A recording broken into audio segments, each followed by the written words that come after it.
मैं मनजीत सिंह, जिला वरिष्ठ उपाध्यक्ष भारतीय किसान यूनियन पीलीभीत से हूं। अभी हाल में जो केंद्र सरकार ने 3 कृषि बिलों को पास किया है, इन बिलों से पूरी तरह से देश के किसानों की कमर टूट गई है। किसान आज भी आंदोलन कर रहे हैं। इन कृषि बिलों को हम किसानों को तो कुछ नहीं लगता इनमें कोई फायदा है, बल्कि किसानों की खेती जो है इसे कॉर्पोरेट सेक्टर को बेच दिया है केंद्र सरकार ने। ये जो कृषि बिल है, सबसे पहले तो मंडियों का सिस्टम जो है, मंडियों में ना खरीद कर मतलब बाहर खरीदने, वो जो जिसपे पैन कार्ड या आधार कार्ड वगैरह होगा वो उन किसानों की फसल खरीदेंगे।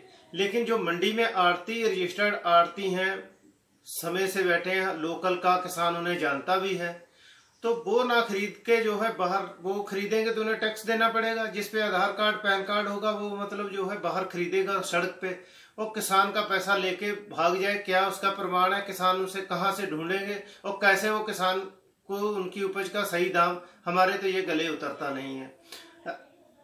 दूसरा सिस्टम जो है, आवश्यक वस्तु अधिनियम जो है वो सरकार ने खत्म कर दिया। पहले उसमें स्टॉक की लिमिट थी कि इतना नहीं स्टोर, उसमें हमारे उपभोक्ता भी मरेंगे।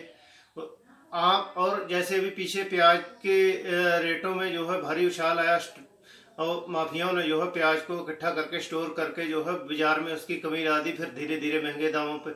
इसी तरीके से चावल और धान गेहूं का भी होगा, उन्हें स्टोर करके जो है हमारे उपभोक्ताओं पे मार पड़ेगी।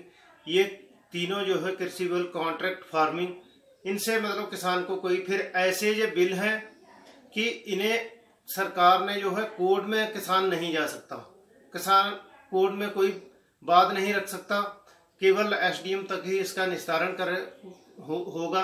ये पूरी तरह से खेती किसानी को मतलब नष्ट करने का ये है। केंद्र सरकार ने एक मतलब फंडा जारी कर दिया है।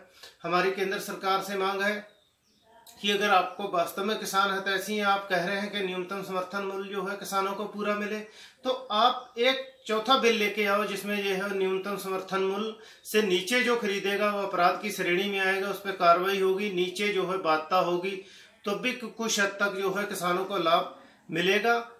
और जो कॉन्ट्रैक्ट फार्मिंग है, बड़ी बड़ी कंपनियां जो है खेती करेंगी, किसान हमारा उसमें मजदूर बनेगा, तो ये पूरी तरह से किसान को, एक भारत के किसान को मतलब नष्ट करने का एक फंडा जो है जारी कर दिया सरकार ने।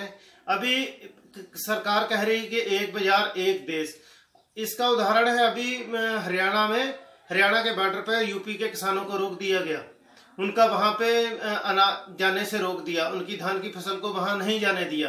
तो आप नियम कैसे नियम कानून है भाई? जब आप कह रहे हैं कि एक बाजार एक देश, तो क्यों रोक दिया गया? न्यूनतम समर्थन मूल्य किसानों को मिल नहीं रहा। धान का रेट जो है 1050, 1100, 1200 ऊपर नहीं धान है। हमारी पीलीभीत जिले की मंडी की बात करें तो 1050, 1100, 1200 में अच्छी क्वालिटी का जो है धान बिक रहा है, जबकि 1868 रुपये न्यूनतम समर्थन मूल्य है। तो हम कैसे मानेंगे कि समर्थन मूल्य हमें सरकार जो है दिलवाएगी? हमारे जिले के डीएम जो है बड़े सुने हैं हमने कि वो बहुत मतलब सख्त है, उनका रवैया बड़ा सख्त है। जो भी अधिकारियों पे बहुत उनका दबाव है, जो भी गड़बड़ी करेगा उनको मतलब जो है सजा दी जाएगी। मैं तो जब भी मानूंगा जब वो हमारे जिले के एक एक किसान को न्यूनतम समर्थन मूल्य का लाभ, खरीद पे जोर नहीं दे रहे हैं, पराली पे जोर दे रहे हैं कि पराली जो है ना फूकी जाए। पराली तो अभी कटेगा, पराली से पहले किसानों को क्यों डरा रहे हो? पराली की तो ठीक है प्रदूषण, हम भी प्रदूषण, किसान प्रदूषण नहीं करता। किसान जो है प्रदूषण ऑक्सीजन पैदा करता है पेड़ पौधे लगाकर, किसान कभी प्रदूषण नहीं हो। किसान की पराली से प्रदूषण भी किया, 10-15 दिन में जो है गेहूं बो जाएगी। ऐसे कोई संयंत्र नहीं है जिससे पराली को नष्ट करा जाए। तो हमारी ये मांग है सरकार से कि एक तो जो है नया ये जो बिल पास हो गए, इसके एवज में एक चौथा बिल जो है लेके आए सरकार, जो किसानों के लिए मतलब जो है कृषि सुधार बिल, जिसमें न्यूनतम समर्थन मूल्य की गारंटी हो और उसमें अपराध की श्रेणी में आए। हमारी केंद्र सरकार से, हमारे संगठन की और हमारी मांग है कि चौथा बिल लेके आए। बाकी जो है किसानों को, किसान तो मांग कर रहे थे कि स्वामीनाथन की रिपोर्ट को लागू करो, क्योंकि लागत के हिसाब से जो है फसलों के किसानों को उनके उचित दाम मिले।